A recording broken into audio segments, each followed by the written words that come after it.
Napakagandang araw, mapagpalang araw sa ating lahat, mga kapatid ko. At minsan pa ay ating pag-uusapan ang dakilang liwanag or ang dakilang lumalang.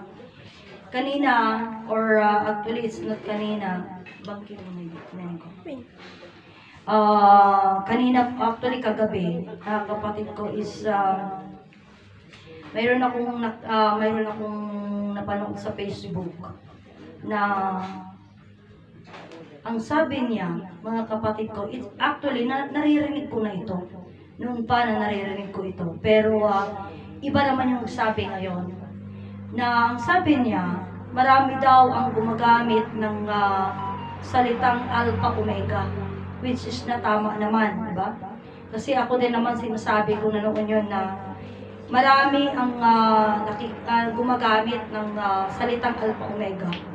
Ngunit marami ang hindi nakaalam ng kahulugan ng Alpha Omega or hindi nakaalam ng talagang kung ano yung Alpha Omega. So, ayon sa may mga nagsabing gumawa sila ng Alpha Omega, deuterium something, mga ganon. At marami din nagsasabi na ang alpha ay simula at ang omega ay wakas. Kagaya nung isa sa mga narinig ko o nabasa ko doon sa Facebook.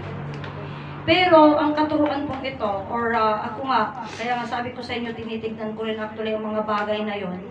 Kasi yung sinabi kanina is, ang alpha omega daw, is actually, yan ay simbolo ng kayamanan. The Alpha Omega is a symbol of wealth. Symbol of wealth.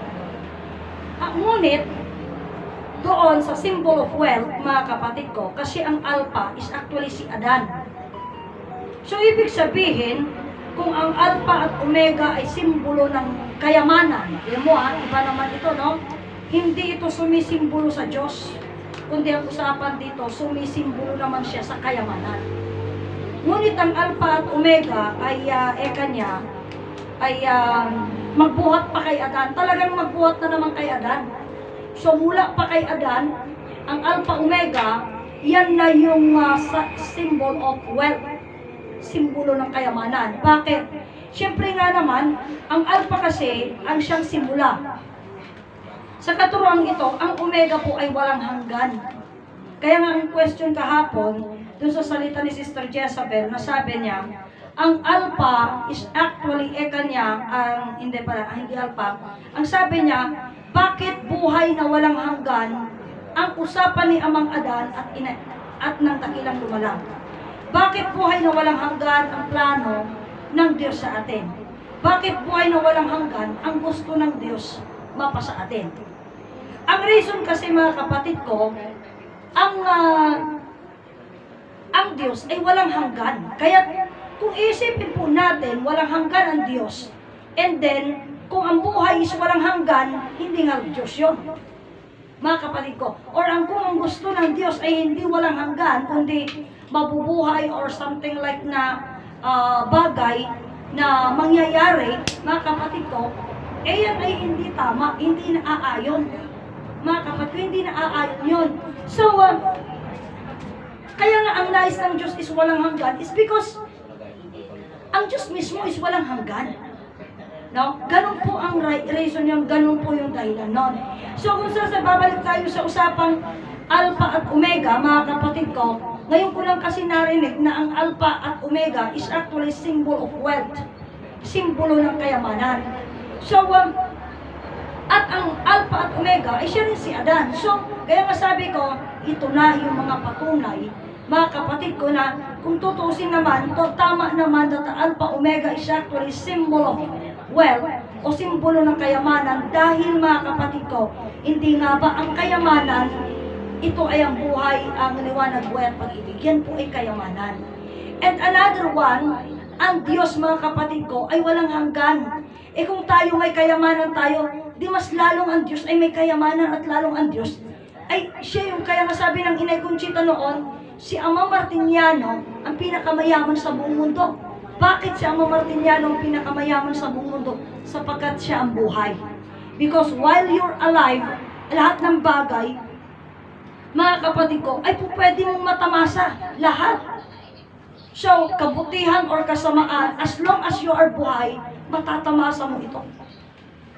Mga kapatid ko, so paanong matatamasa mo ang buhay na walang hanggan? It's because, mga kapatid ko nga, ito po ay bagay na, kasabi ko nga sa inyo, dito po natin mapag-uusapan, dito natin maiintindihan na doon sa sinasabi nila na ang Alpha at Omega ay magbuhat pa kay Adan, and it is the symbol, mga kapatid ko, well, ito kayamanan ito, mga kapatid ko. So, kung kayamanan ito, mga kapatid ko, so, kaya sabi nga noon, ang langit at lupa, sabi ni Ama Martiniano, ni Ama Adan, kabsat, iti katiwala iti Diyos, iti lubong. So amin nga rod nga kinabaknang kabsat.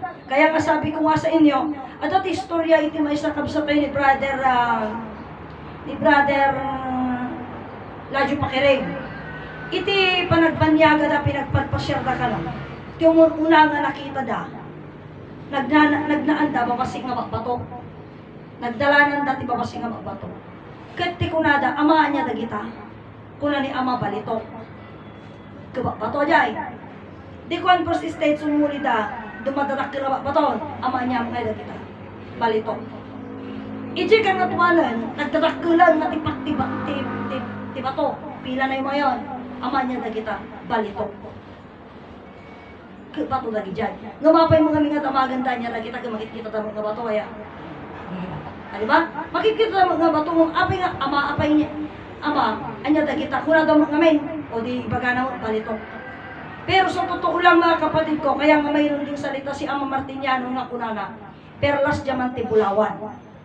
Kat itipod mo nga bulawan, kaya nga usapan namin ni Brother Petronio noon. Iti kunata yung amin, sa paniniwalang ito, once you got into this, faith, paniniwala mga kapatid ko, kailangan kunana nakirad ka. Kailangan nga natagkir ka. Pero ang sabi ko, iti amok gamin nga kuna ni Inay Conchita, iti da ito yung sursuro, hanga maalat iti nabgeran, hanga maalat iti kiniradan. Tada ito yung kuna ni Inay Conchita, iti may sa nga mamati, maiyarig isuna nga lastiko. Kasi very elastic ka. Ang yaman di pasitam, kabsat, kayang nga iadap, kayang nga ti agadjas. Kat ni Ama Martiniano nga, iti dayto iti anak ti ama ken ina, perlas diamanti bulawan. Apay a perlas diamanti bulawan. Wen ta iti ti bulawan iso ti balitok. Ti balitok kakabsat, hani suna nga natangken. Nalok ng isuna di puro.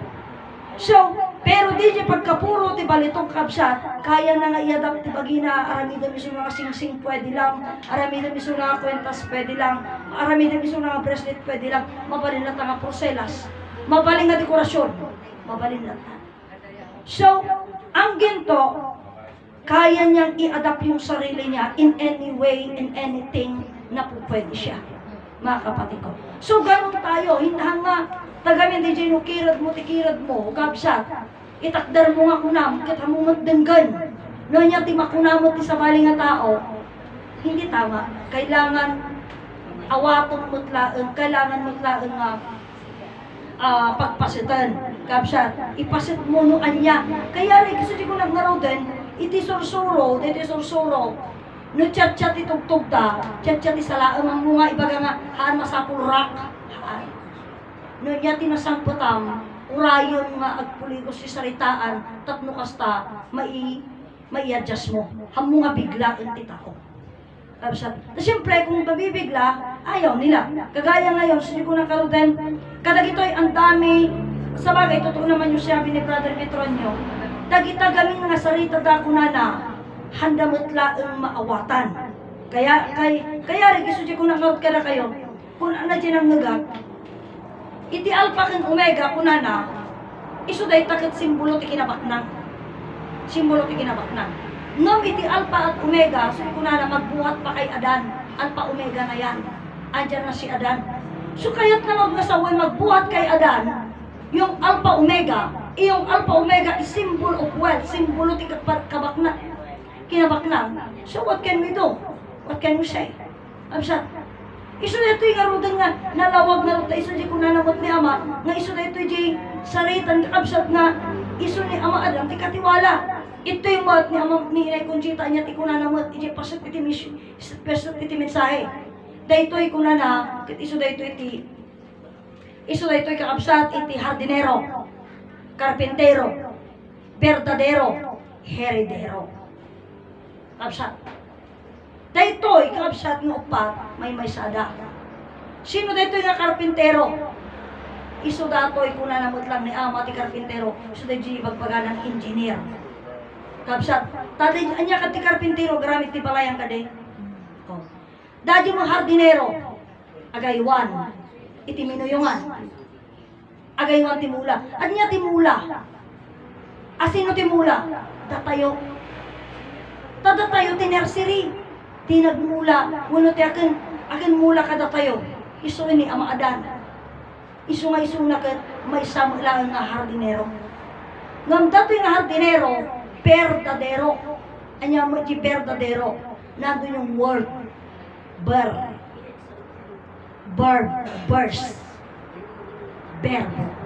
Isu adda kanya na di susuro. Kat isu na kat heredero. Isu na ti tagapagmana. Kayamanan ng buong mundo, langit lupa ada. Aday tatay ti malagip po sa rita.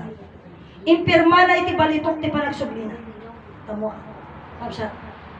Ngayon, alam natin mayroong usapan noon na ang mundo, actually, iti antaya mo, ang kalikasan, sabi nila is para sa tao.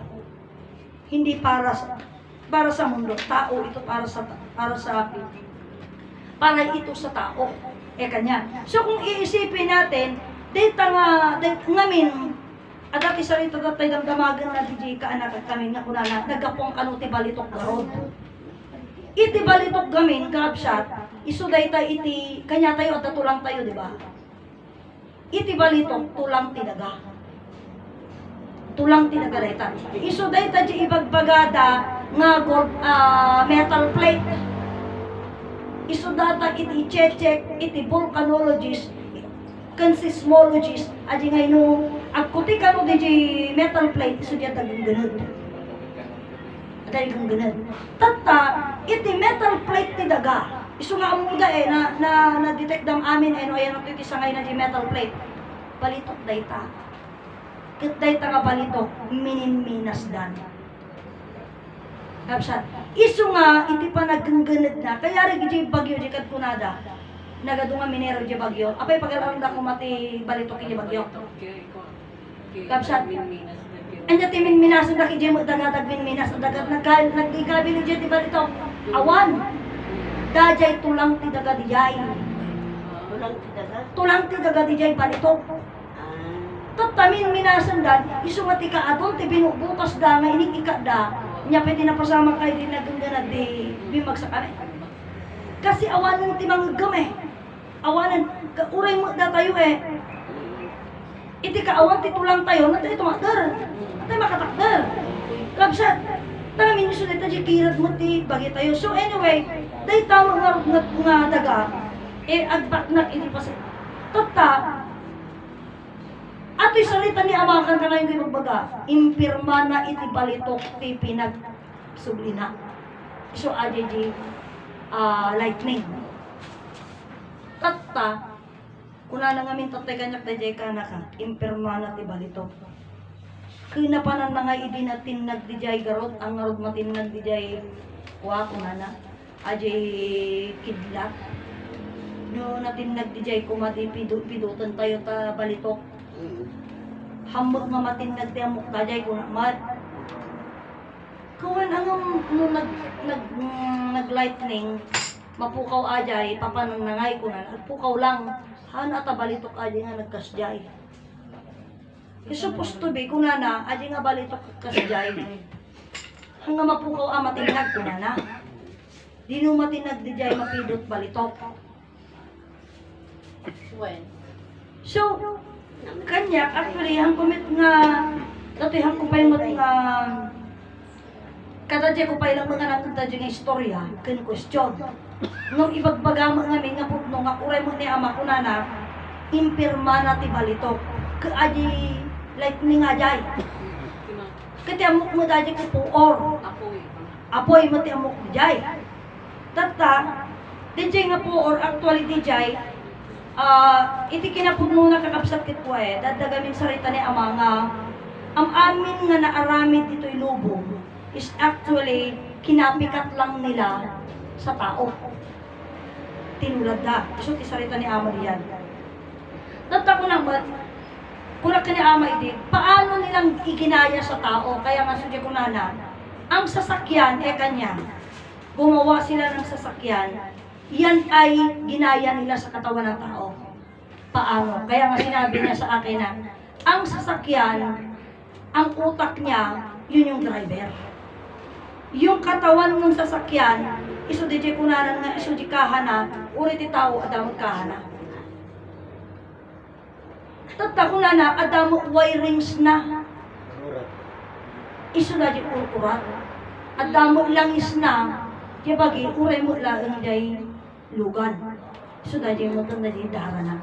So, iso nga na-convince na nga, unpog mong arot. Takulan namat ni Ama, uray mo't laang di radyo. Kapsa, di radyo, kunana ni Ama, kita mo di radyo, kunana. At dati, uray di han nga radyo, uray di sound kuma. Adi ngay awagan tayo mo ti voice call. Inala da dadi di tao, tada mo lang ti voice box tayo. At mo voice box tayo pero adi ka, urat lang di jay. Urat lang di jay. So, kaya nga dito nga mga kapatid ko, iso nga kunak pudno nga pudno di salita ni Ama nga amin nga banbanag kinapikat na lang kanya tayo. Iso nga di tao iti nga nagsarita kanya nga kunana, marami daw na develop, marami daw nagawa ang mga scientist. At ang actually ang sabi niya mas marami pang nagawa ang scientist sa Diyos. Kasi daw ang scientist nakagawa pa ng sasakyan, nakagawa pa ng aeroplano. Marami nagawa kanya. Ang Diyos, lalo na yung Diyos na sinasabi mo, langit at lupa lang. Wala nang iba. Langit at lupa lang. Kaya lang sabi ko sa kanya, ang tao, nakagawa nga ng napakarami, pero ang lahat ng pinagmulan ng kanyang ginawa ay nagmula sa creation ng Diyos. Hindi yan create niya nga pinartuat na. Tayo suti ko na nga, uray agmalmalam ka nga agtaptapaya, awan ti maaramid mo, wano maproduce mo, nga daga ito'y dakulak mo. Tapok laing ti pagpalinan na. Wano tapok nga dadapo din, pero galing din sa lupa ang mga bagay niyo. Isu nga kakabsat, daytoy, isuji ko nagkaroon nga, how can we going to na mapatunayan natin, how can we prove na mayroong ang Diyos? Mapapatunayan po natin ng Diyos. Sapagkat yung Diyos ang bumubuhay at ikinabubuhay natin. Yun yung bagay na hindi natin alam. Yun yung bagay na hindi natin inintindi, mga kapatid ko. At hindi po natin, hindi kasi natin nalaman. Kaya sabi ko nga, sa pagkaalam natin sa katotohanan, dito na natin malalaman na tunay na, kasi sabi ni Ama noon, uray Diyos salita na nga, awan ti makamamu iti Diyos ko na. Ngam am amin tayo amutay baliksan ti sarita ng Diyos. So being, mabalikas tayo ti Diyos. Kapsat, mabalikas tayo mo, hindi natin kasi alam kung ano yung Diyos. Kapsat, hindi natin malaman kung ano talaga yung Diyos. Kaya kailangan po natin i-bendisyon mo, amuan tayo, adalan tayo, katamirisyon tayo, dito po natin malalaman yung katotohanan. Na ang katotohanan, mga kapatid ko, ito nga, ang Diyos bumubuhay sa atin. Kaya nga, minsan dito sa ito po mga kapatid ko, minsan naiisip ko, kaya lang siguro I still don't have lots of guts. Kunana ni Brother Narciso Meli kanya, kunana ni. Awan sa bali nga mang-questionar, ti promise lang, hindi taga-motherland. Kunana. Tata, no awan ti sa balik wala na niya nga kwestiyonan. Apay nga awan ti sa balik nga kwestiyonan. Tati abogado, doktor, handamot amo pagbibiyagan da. Anya nga ti kwestiyonan da dyan. Ngam si tayo, amo tayo pagbibiyagan tayo, iso da di kwestiyonan tayo. Apay, bakit natin kinu-question? Dahil di sursuro may mesa nga Diyos langit nagadan. Ngamin kayat tayo nga mapanagnagan. Nga uray suda mapanagnagan damat. Kapsat, uray suda mapanagnagan damat dahil nga may mesa nga Diyos. Tatakuna na, no saan tayo nga mapanag iji promise lang. Kuna na, nga kunada nga mang buribor. Apay kukwada ka di sursuro. Handa ko pa di sursuro. Iso nga hanga mabalin, suyo ko na nga, hanga mabalin nga awanan dati karbungan tayo jay, taag papada tayo nga da karbungan na. Kaya nga nung pinag-uusapan din namin ng kapatid ko, dahil ito timadit at tanta, iso dati nagbaling nga direktor. Apay, no asin no ti kayat na nga maawagan, isula ang teksarita. Anya nga tinagbalin ng dijay, di nakarkaro ka pa yung komunista. Oh, handa lang nga diktator, komunista dabay. Kabsat apay, muntan mo niya lang kaya da, apay, kung wada ka di sursuro, tayo sudalak may maya. Nung di ko na hantayo may papilit ng tikayat tayo, nung hantayo dan pampansinan. Ngam ko na mat, aguro-uray ka pa'y, sungal di sarita ang medikal mga aguro-uray tayo lang masit pa'y. Tatak ko na naman, ko na naman, kasano ka masit? Sumuro di magbaga kanya yung DJ nga kapasit kaabsat. Dato'y hantayo nga masinuno no kasano. Ngam siya ngamin mangpagtapataa. Basta ti patapata 17.5 months lang ngay. 17 kat kagudwa nga bulan. La nga tinapmabati.